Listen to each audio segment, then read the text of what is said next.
Hello everyone, steno with Arihant पर आपका स्वागत है। यह डिक्टेशन आनंद मासिक पत्रिका सीरीज से होगी, जो कि 100 शब्द प्रति मिनट की गति पर दी जाती है।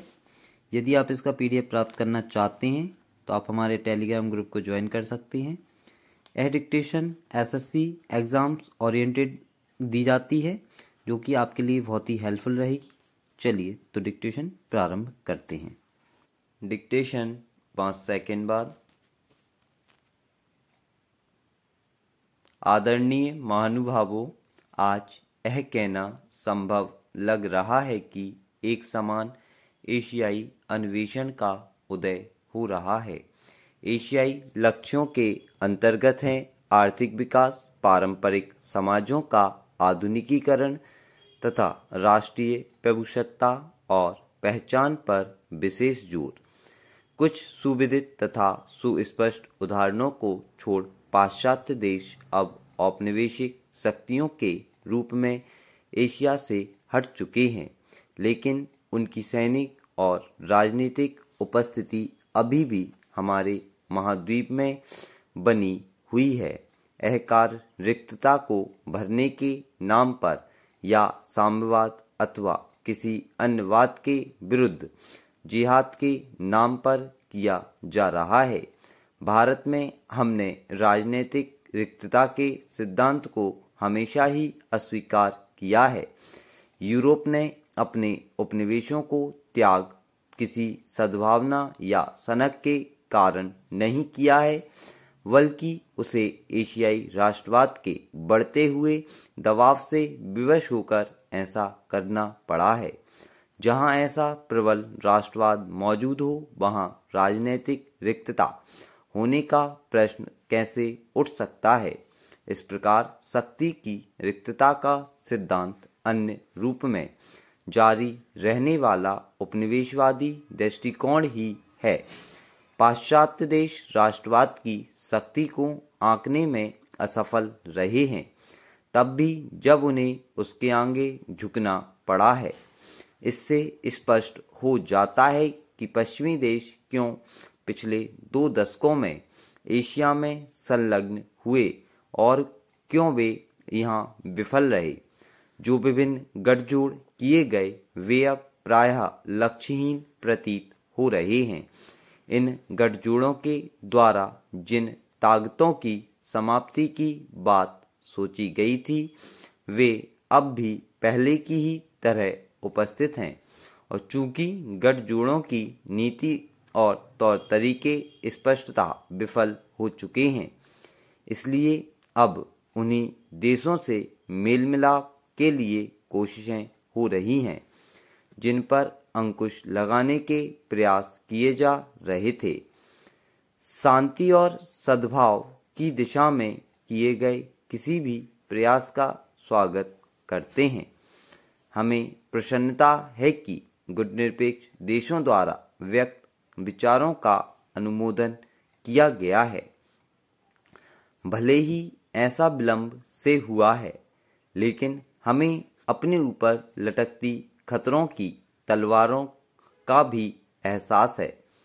मेल मिलाप के प्रयासों के ऐसे नए शक्ति संतुलन का सूत्रपात करने वाला मौका नहीं बन जाना चाहिए, जिसके अंतर्गत प्रभाव क्षेत्रों को नए सिरे से परिभाषित किया जाए, या कुछ महाशक्तियों की इस राय को सबल न बनाया जाए कि वे ही छोटे राष्ट्रों के भाग्य निर्माता हो सकते हैं।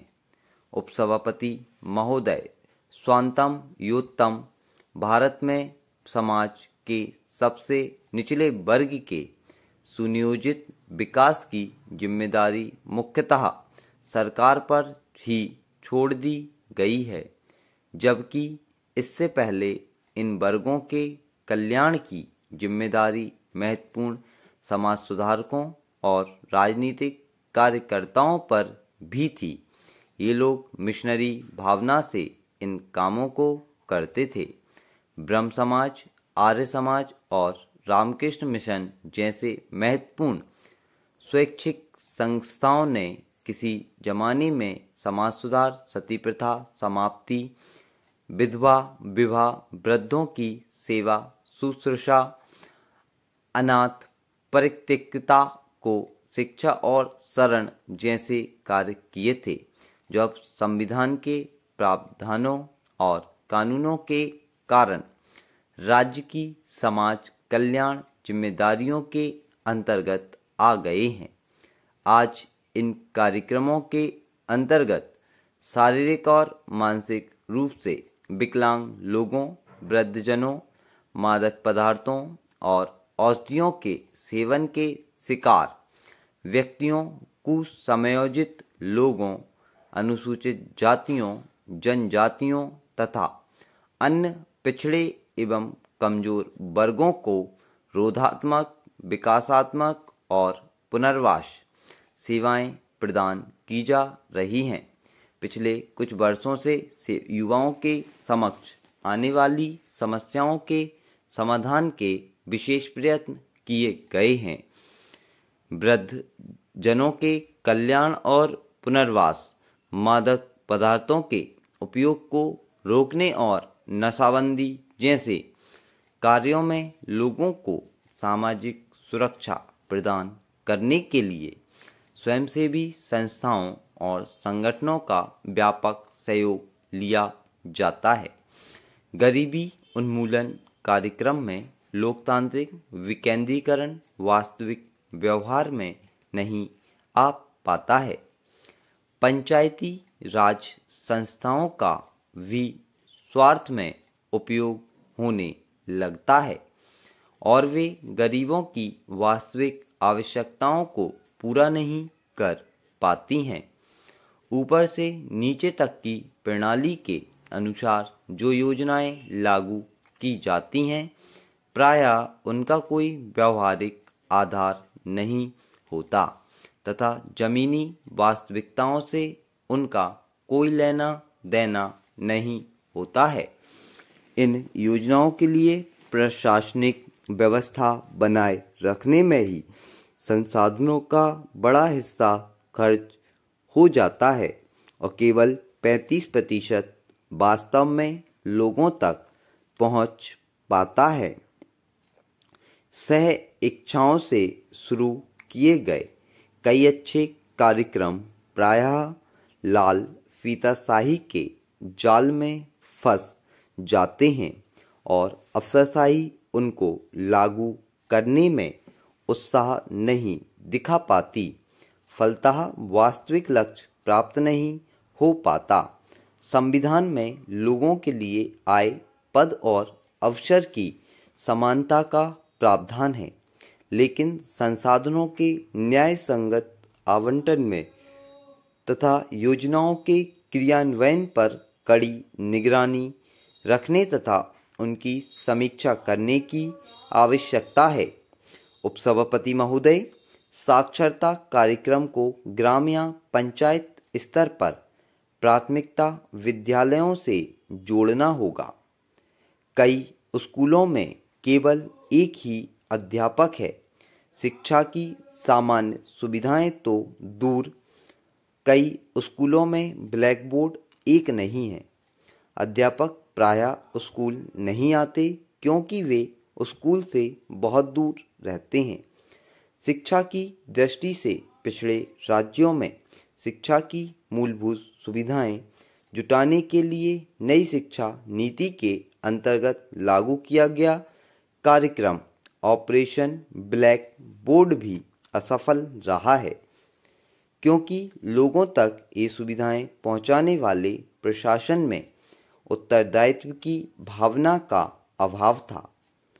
अब गरीबों की मदद के लिए विश्व बैंक तथा यूरोपीय संघ के समर्थन से लागू की गई जिला प्रशासन शिक्षा परियोजना भी बेहतर क्रियान्वयन की मांग कर रही है। इस कार्यक्रम को प्रतिबद्ध रूप से लागू करने की आवश्यकता है। वित्तीय सहायता करने वाली अंतर्राष्ट्रीय संस्थाएं लैटिन अमेरिका, अफ्रीका और फिलीपींस को मदद करने से इनकार कर रही है, क्योंकि वहाँ की सरकार शिक्षा और स्वास्थ्य जैसी मूलभूत सुविधाओं पर खर्च कम कर रही है। जिला प्राथमिक शिक्षा कार्यक्रम उदारीकरण के फलस्वरूप स्थानीय सामाजिक क्षेत्र के प्रभावी करने के लिए लागू किया गया था। स्टॉप। यदि आपको वीडियो पसंद आती है तो वीडियो लाइक करें, चैनल को सब्सक्राइब करें और ज़्यादा से ज़्यादा लोगों में शेयर करें एंड फीडबैक ज़रूर दें। Thank you.